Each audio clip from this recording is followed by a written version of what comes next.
Olá! No vídeo de hoje continuaremos com o conteúdo visto na aula anterior, com o cálculo do potencial elétrico de uma maneira mais geral. E para aquilo comecemos relembrando o trabalho realizado por uma força, e supomos que no espaço existe uma carga aqui, localizada em uma determinada posição, mas sabe-se que essa carga cria e é geradora de um campo elétrico radialmente para fora ou radialmente para dentro, dependendo do sinal da própria carga elétrica. Há uma determinada distância em relação à própria carga, que denota o sistema cartesiano, x, y, z, haverá uma carga que é zero, e como consequência dessa distância, experimentará, e também como consequência desse campo elétrico gerado pela carga Q, a carga Q zero experimentará uma interação que representa-se mediante uma força que tem módulo e direção. Isso explica por que a força vetorial depende da posição, ou a posição no eixo x, y, z, ou seja, o vetor posição. Igual que o campo elétrico dependerá principalmente do vetor posição, mas nesse caso de uma partícula pontiforme, simplesmente dependerá do módulo dessa posição, mais afastado ou mais próximo. Se impõe-se que essa partícula Q0 realize uma trajetória pré-estabelecida, confinada nessa trajetória ou obrigada a realizar essa trajetória, mas experimentando uma força que não é uma constante tanto no módulo como na direção, qual será a quantidade de trabalho realizado para que essa partícula possa fazer essa trajetória? Para aquilo responde-se mediante a avaliação ou a quantificação de um diferencial de trabalho. Se diz em física que o trabalho é a ação de uma força ao longo de uma linha de ação, mas nesse caso mais formal, deveria ser a ação de uma força paralela ao deslocamento que essa partícula ou aquele objeto apresenta. Nessa situação, o diferencial de trabalho, uma contribuição infinitesimal, está associado com a ação dessa força ao longo de um elemento infinitesimal de caminho, deslocar-se ao longo dessa trajetória um ínfimo de comprimento, mas expressa-se algebricamente como sendo o produto escalar entre o vetor força elétrica com o diferencial de caminho. Haverá que conhecer justamente qual será a trajetória e expressá-la algebricamente para que esse trabalho poderá ser calculado na sua totalidade. Mas, por enquanto, um diferencial de caminho implicaria a necessidade de um diferencial de trabalho para que exista um deslocamento dessa carga que é zero. E quando se faz a soma de todos os diferenciais de trabalho ao longo da contribuição de todos os diferenciais de caminho, partindo da posição inicial até chegar na posição final, tem-se, mediante essa soma de todos esses infinitésimos, em outras palavras, expressa-se como uma integração, uma soma de vários elementos infinitesimais de trabalho que estariam associados com esse elemento infinitesimal de caminho. Em outras palavras, haverá que conhecer o limite inferior e superior, que no contexto físico está associado com a posição inicial e a posição final, ou seja, o limite inicial, o inferior e superior, posição inicial e posição final, que denotarão a trajetória, e haverá que conhecer a trajetória. Mas nessa situação, tínhamos visto como poder calcular o trabalho realizado pela força elétrica. Lembrando-lhes que a força elétrica expressa-se em função do conhecimento do campo elétrico, como sendo a interação com uma partícula Q0 experimenta com base a esse campo criado pela partícula Q. Mas para aquilo, tínhamos feito o cálculo de um deslocamento radialmente para fora de uma partícula com carga estabelecida, mas indefinida, poderia ser positiva ou negativa, a uma distância inicial até uma distância final em relação à carga Q, deslocando-se desse ponto radialmente para fora até o ponto final, ao longo dessa trajetória radial. Ou seja, que a posição, o vetor posição nesse sistema coordenado bidimensional, estará expresso com a posição em x inicial e y inicial nos seus respectivos eixos cartesianos, e a posição final, equivalentemente ao caso anterior, com a posição em x final é y final. Mas o importante para calcular a intensidade da força, pois sabemos, ou sabe-se que é radialmente para fora ou para dentro, o importante será expressar a distância na qual estava e estará esse objeto na sua posição, nessa carga, na posição inicial e na posição final. E essa distância calcula-se mediante o Teorema de Pitágoras ou mediante a contribuição quadrática dessas dimensões ou desses eixos cartesianos que são perpendiculares para a componente em x e a componente em y, equivalentemente com a distância na posição final, com a componente final em x e a componente final em y. E o trabalho realizado entre essas duas posições formalmente expressaria-se mediante o limite inferior à posição, o vetor posição inicial até a posição final. O vetor posição final da força elétrica que experimenta a carga Q0, onde o campo elétrico criado pela carga Q é a constante eletrostática, a carga Q, a distância do ponto de medida, ou de observação, ou de mensuração ao quadrado, na direção radial. Mas interagindo com a carga Q0, experimenta a carga Q0 uma força associada com a lei de Coulomb, uma força eletrostática. E produto escalar com o diferencial de caminho, mas nessa situação o diferencial de caminho também está na direção radial, ou seja, radial para fora ou radial para dentro, nesse caso radial. Radial desde o ponto inicial até o ponto final. E o produto escalar entre dois vetores expressa-se como sendo o módulo de um vezes o módulo de outro, vezes o ângulo entre si. Mas o ângulo entre si é zero o ângulo, implicando que o cosseno seja 1, ou poderia ser analisado ao dizer que são dois vetores paralelos, portanto, multiplicam-se seus módulos. Dois vetores que estão alinhados ao longo do eixo radial. Se não tem importância a direção, pois aqui no produto escalar elimina-se essa informação, o importante será a distância na qual esteja localizado esse ponto inicial e ponto final, poder-se simplificar a escrita dos limites da integração, de ser dois vetores a ser simplesmente os módulos dos vetores, ou seja, a distância dos pontos final e inicial. E o processo de integração poderá simplificar-se um pouco ao dizer que as constantes poderão sair desse processo de integração e será a integração da função 1 dividido pelo raio ao quadrado, ou pela distância radial ao quadrado, em relação a essa variável infinitesimal, a esse diferencial de rádio. Em outras palavras, qual será a função cuja derivada seja 1 dividido pelo raio ao quadrado? E essa função é o que se conhece como sendo a antiderivada, ou a primitiva dessa função que está expressa na integração. Ou seja, que menos 1 dividido pelo raio, a sua derivada em relação ao raio será equivalente a 1 dividido pelo raio ao quadrado. E com base nesse conhecimento, aplicar-se ao teorema fundamental do cálculo, que implica a avaliação dessa antiderivada ou dessa primitiva no limite superior menos a função avaliada no limite inferior, ou seja, a função no limite superior menos a função no limite inferior, a posição, a distância inicial.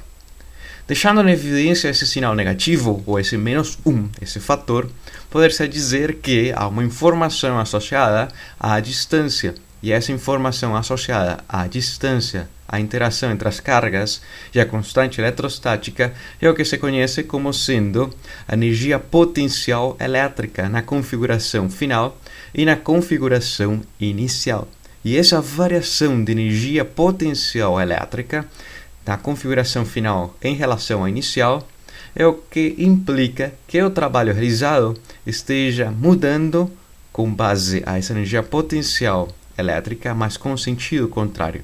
Em outras palavras, se o trabalho é positivo, implicará uma diminuição dessa variação da energia potencial elétrica. Essa variação será negativa, mas com esse negativo implicará um trabalho positivo. E se o trabalho negativo implicaria fisicamente que há uma pessoa, há um objeto ou alguma máquina que realizará o trabalho para deslocar essa carga dessa posição inicial e final implicará a necessidade de introduzir um trabalho. Isso é o que está associado com o sinal negativo do trabalho realizado. Mas quando se faz um trabalho, haverá um acréscimo dessa informação física, um acréscimo da energia potencial elétrica na configuração final em relação à inicial. E esse elemento, que depende da distância, expressa-se como sendo energia potencial elétrica e é uma informação escalar. Não tem importância a direção. É simplesmente um número que expressa energia que esse objeto, especificamente essa partícula pontiforme, apresenta em relação à carga Q a uma determinada distância. E conhecendo a mudança entre essas duas posições, final e inicial, poder-se expressar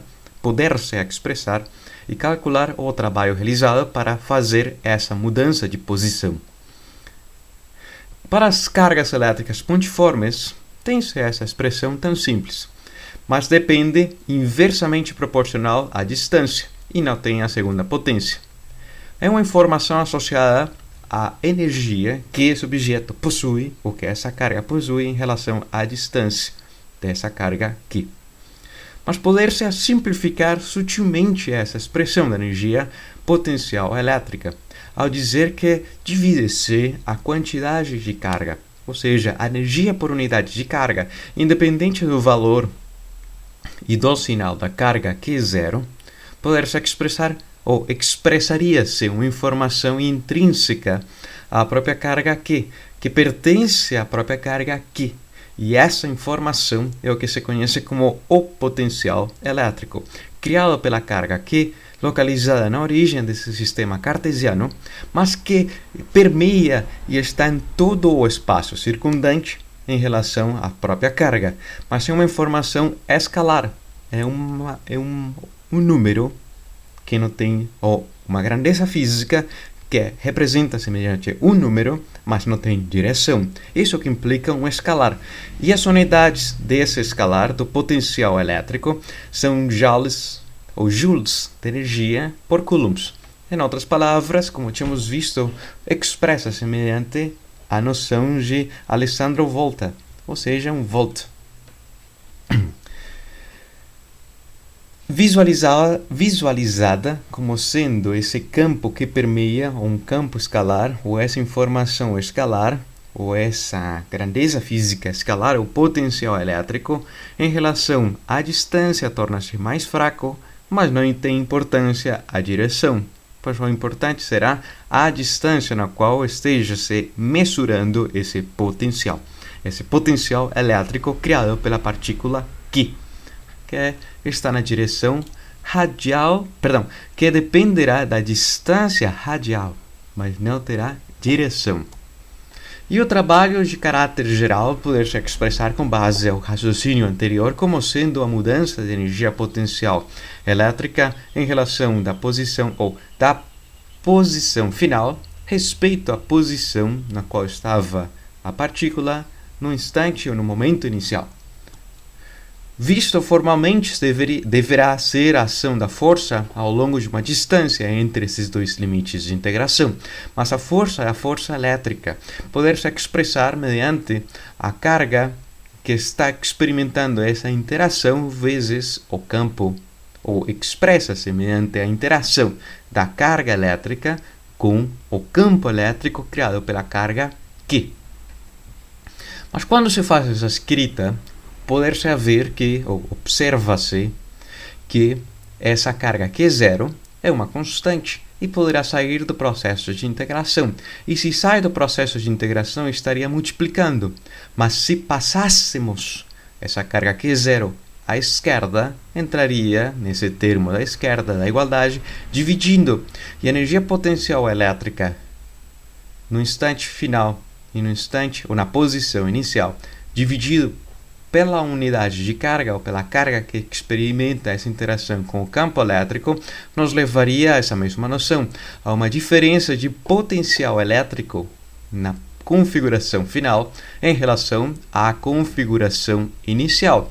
E passando esse sinal negativo para a direita, para continuar e prevalecer a mesma equivalência, tem-se que a direita será a integração do campo em relação a esse diferencial de posição, o produto escalar entre o vetor campo elétrico com o diferencial de posição, entre a posição inicial e a posição final, mas essa integração sendo negativa. Lembrando-lhes que esse sinal negativo provém dessa parte, e essa carga elétrica dividiu o termo da esquerda, implicando na diferença de potencial elétrico entre a configuração final e a configuração inicial. E esse elemento é o mais importante, que existe experimentalmente a diferença, pois o único que consegue se mensurar é a diferença entre duas posições diferentes, a diferença de potencial elétrico entre duas posições de uma determinada distribuição de carga. E com base nessa expressão, podemos aplicá-la para calcular um caso muito particular. Numa carga pontiforme, qual será a diferença de potencial elétrico numa configuração final em relação à configuração inicial? Em outras palavras, qual será a diferença de potencial elétrico dessa configuração final em relação ao que tinha inicialmente? O que mensura-se mediante um voltímetro, pondo os terminais e mensurando calibradamente o voltímetro, mensurando quão diferentes estão esses dois pontos em relação ao potencial elétrico. Não somente medir o potencial.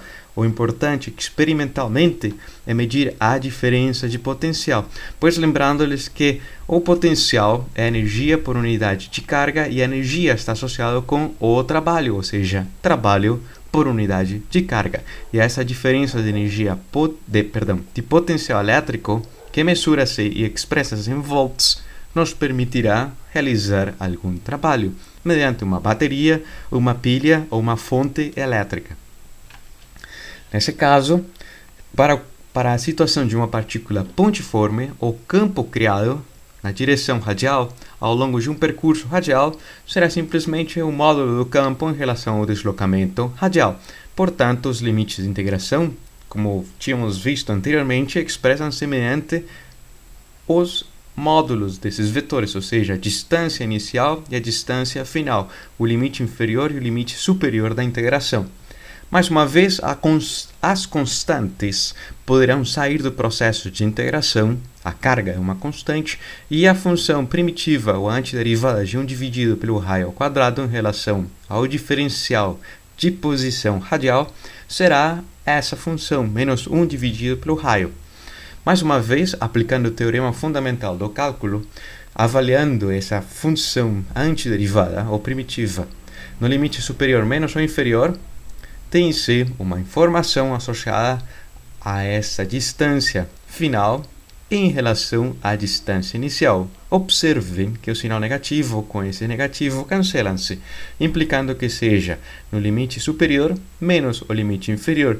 E o que está observando-se nessa expressão? Que será o potencial elétrico na configuração final e o potencial elétrico na configuração inicial. Mas o importante será medir essa diferença.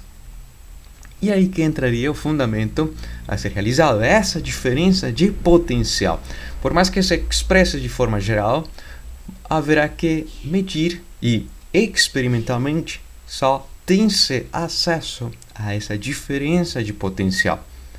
Poderia ser que esse daqui é 1 megavolt, nessa posição é 1 megavolt, mas essa configuração está 1 megavolt mais 1. O importante é que medirá o multímetro será essa diferença de 1 volt.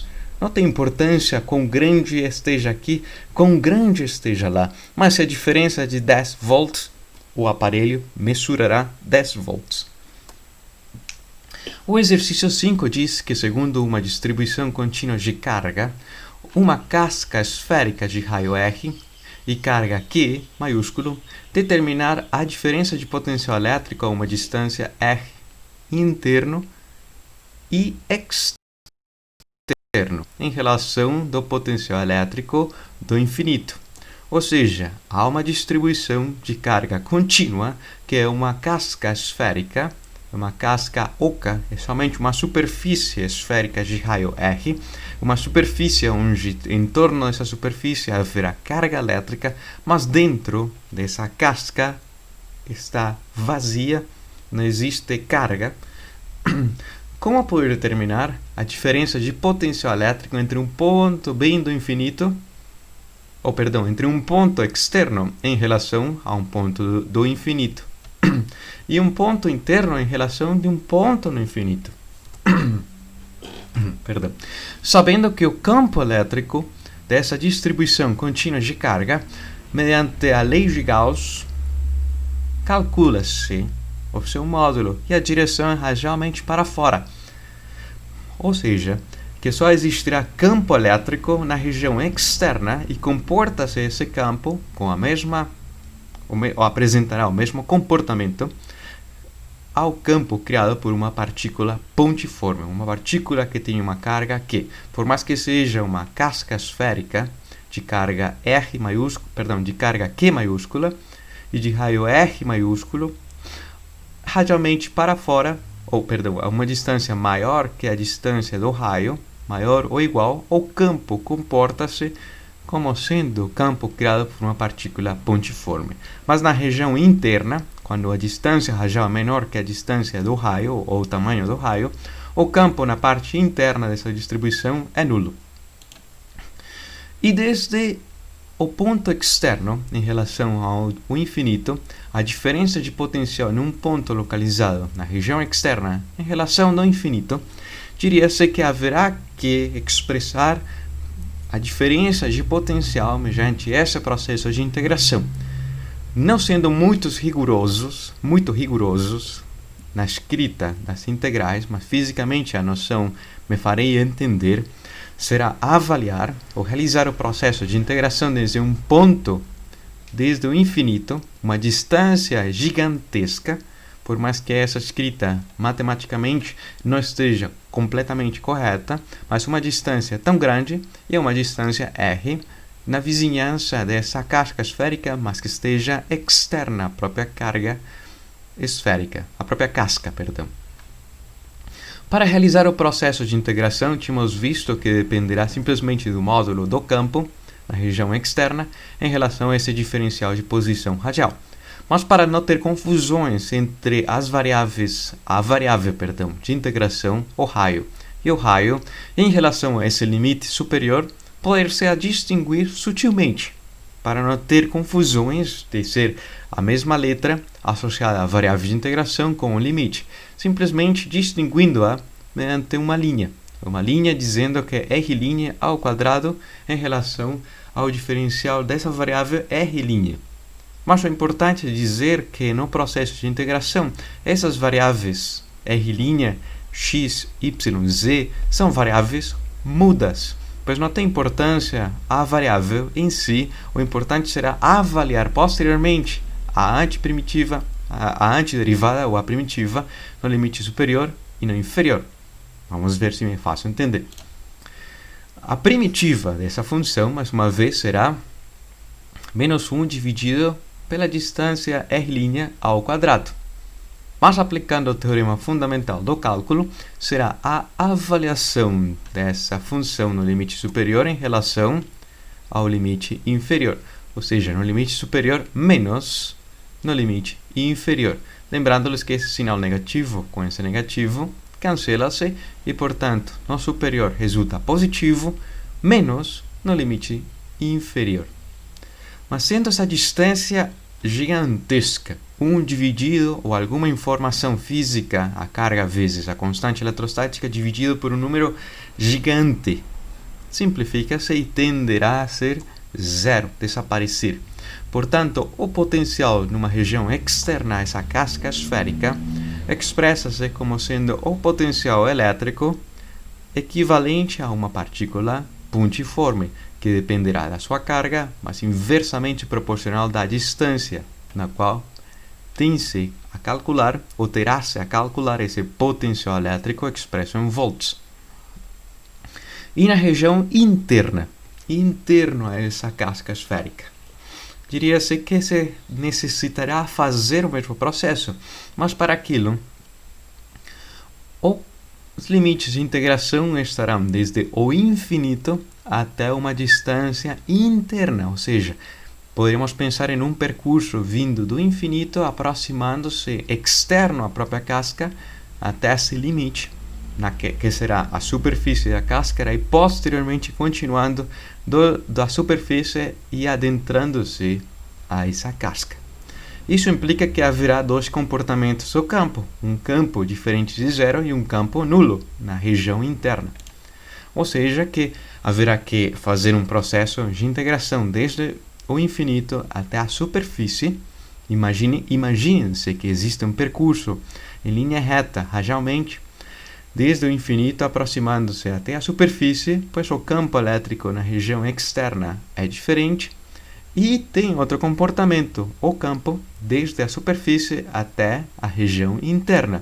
Tem um comportamento que é nulo, mas ainda assim, para me fazer entender, a integração completa, sendo uma soma, poderia se desmembrar em duas somas. Uma soma associada à região externa e uma soma associada à região interna. Embora na região interna o campo não contribui, o campo elétrico é nulo. Portanto, esse elemento simplifica-se por completo, anula-se por completo e resultará a avaliação dos limites superiores e inferiores dessa integração. Em outras palavras, a mesma antiderivada, avaliada agora no limite superior menos o inferior, na distância radial ou a distância do raio dessa casca esférica em relação à distância do infinito, mas esse elemento será nulo, portanto, o potencial elétrico na região interna de uma casca será equivalente ao potencial que tem-se à distância radial da própria casca, ao raio da casca. Será independente dessa distância interna, poderia ser a metade do raio, mas ainda assim é o valor que tem sobre a casca. É um valor constante. E para me fazer entender por que na região interna é uma constante, observem o comportamento do campo na região interna. Não existe. Ou seja, que o potencial que expressa trabalho por unidade de carga, tentem imaginar trazer uma carga desde o infinito, haverá que fazer um trabalho bastante até chegar na superfície, mas após a superfície não existe campo, portanto não existirá interação elétrica, força elétrica, e portanto deslocar essa partícula na parte interna não necessitará trabalho, implicando que seja uma constante o potencial elétrico.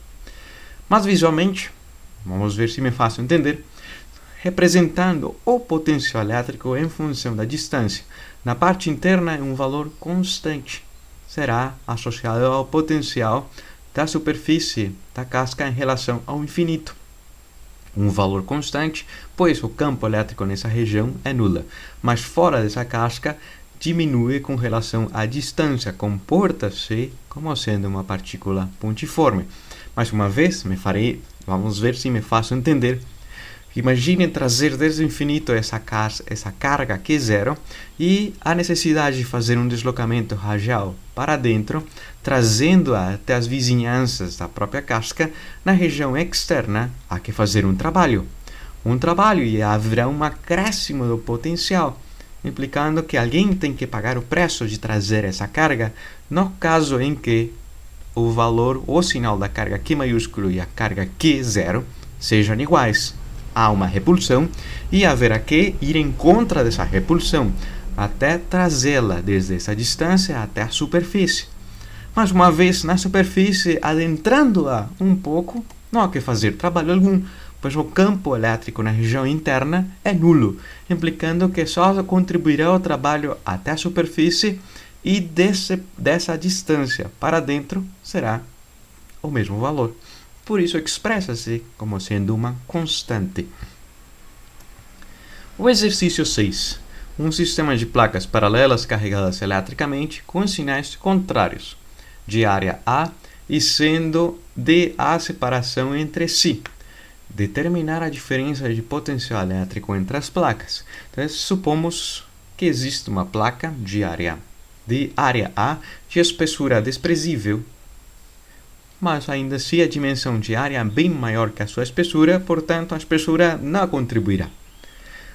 O sinal dessa placa carregada eletricamente será positivo com seu módulo de carga Q maiúsculo, e a uma distância D há uma placa com um sinal negativo, também com as mesmas dimensões geométricas de espessura desprezível, mas como poder e a distanciadas entre si há uma separação D ao longo de um eixo perpendicular a ambas placas.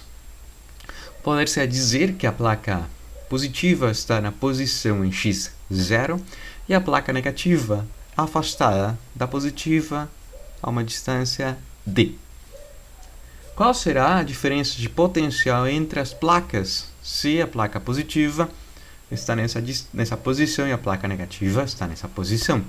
Mas para responder essa pergunta, com base no raciocínio do dia de hoje, como expressar o campo elétrico criado pelas placas paralelas, desprezando os efeitos de borda, supondo que a dimensão ou a distância d é bem menor em relação à dimensão da área. Então, como isso não tem senso, a menos que se ponha um exemplo. Vamos supor que essas duas placas é 1 metro quadrado. 1 metro de aresta e 1 metro de aresta, 1 metro quadrado. Mas a separação entre as placas é de 1/10 de milímetro. Muito estreita as placas, mas não grudadas uma da outra. É uma separação contínua de 1/10 de milímetro. Ou seja, 10.000 vezes menor que a própria dimensão da placa, que é de 1 metro. Nessa situação, diria-se que o campo na região interna é um campo homogêneo e poder-se assim desprezar os efeitos da borda, pois a grande maioria da área está muito estreita dessa área da outra placa.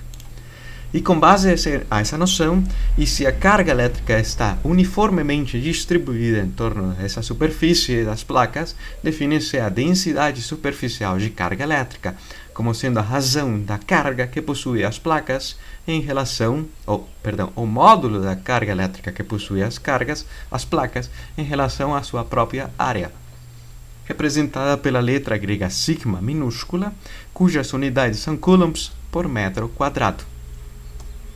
O campo elétrico nessa região interna, quando supõe-se que a dimensão de distância ou de afastamento entre as placas é bem menor em relação à dimensão da sua área, diria-se que só existirá campo elétrico na região interna como tínhamos feito anteriormente, como tínhamos calculado anteriormente mediante a lei de Gauss.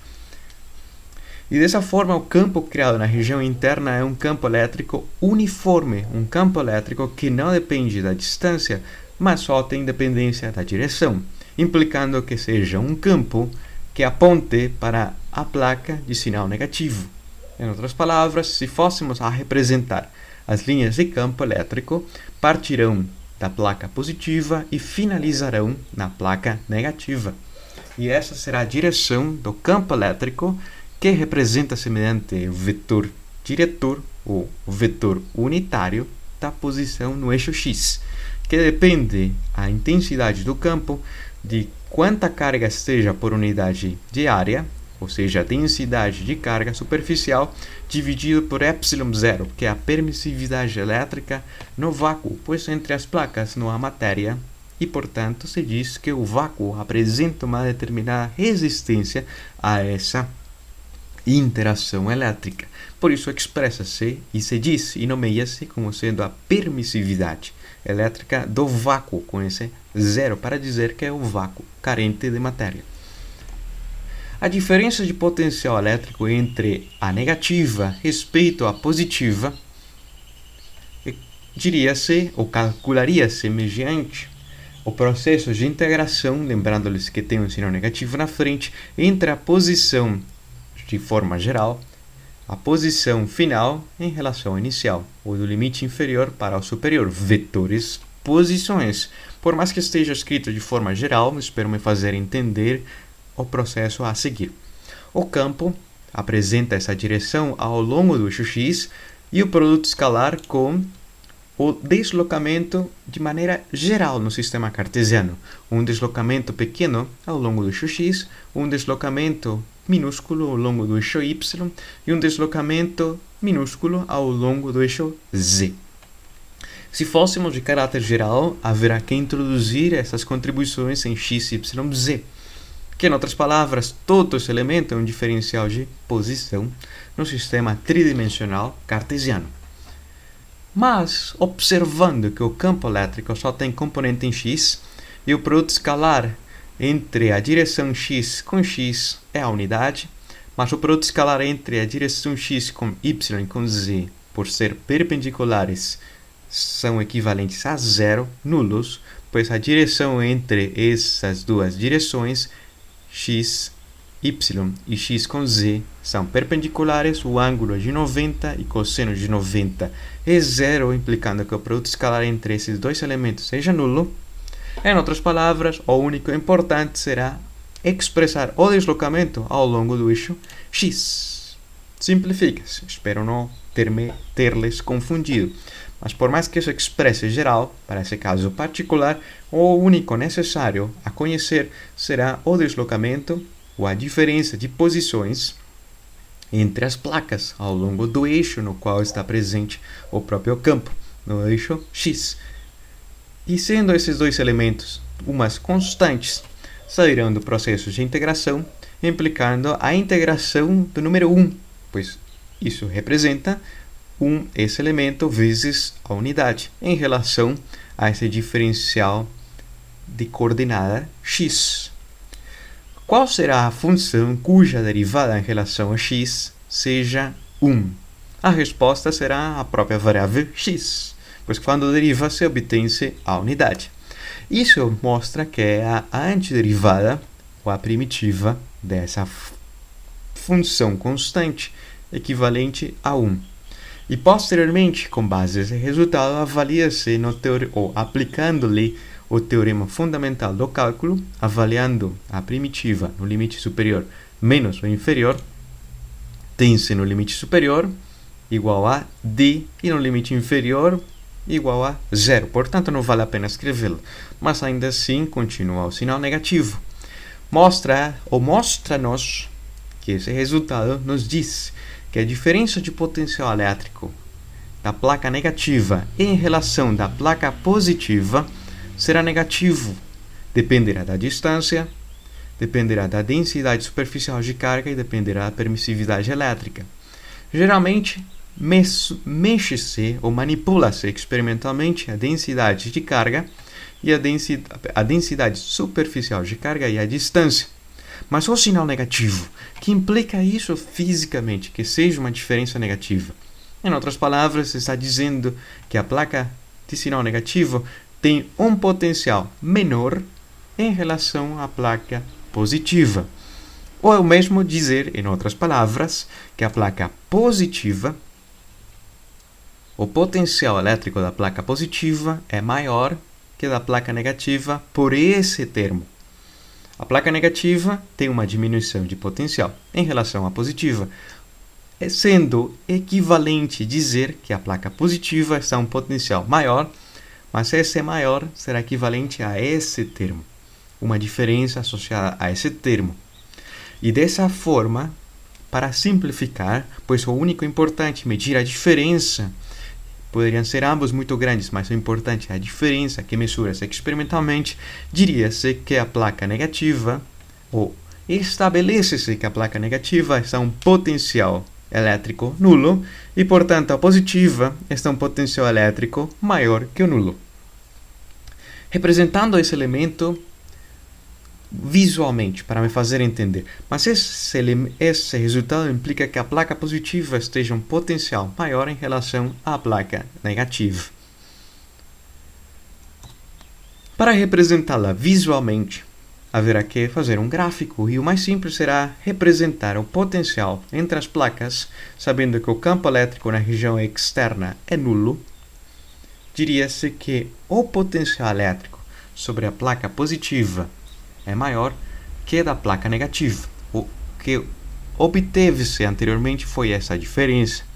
Poderá deslocar-se todo esse gráfico amarelo para cima ou para baixo, que essa diferença continuará sendo a mesma. Mais ou menos tentem imaginar que tem uma mesa de 1 metro de altura em relação ao chão. Mas esse chão está sobre a rua, esse chão está no 5º andar ou esse chão está no arranha-céu. O importante é saber a diferença de altura. E essa diferença, para o caso da mesa, está associada com essa diferença de potencial elétrico que mesura-se mediante o multímetro. O importante em si será a diferença. Vamos ver se me faço entender com esse raciocínio. Vamos supor que existe, com base no resultado anterior, que existe uma carga Q0 localizada a uma distância inicial,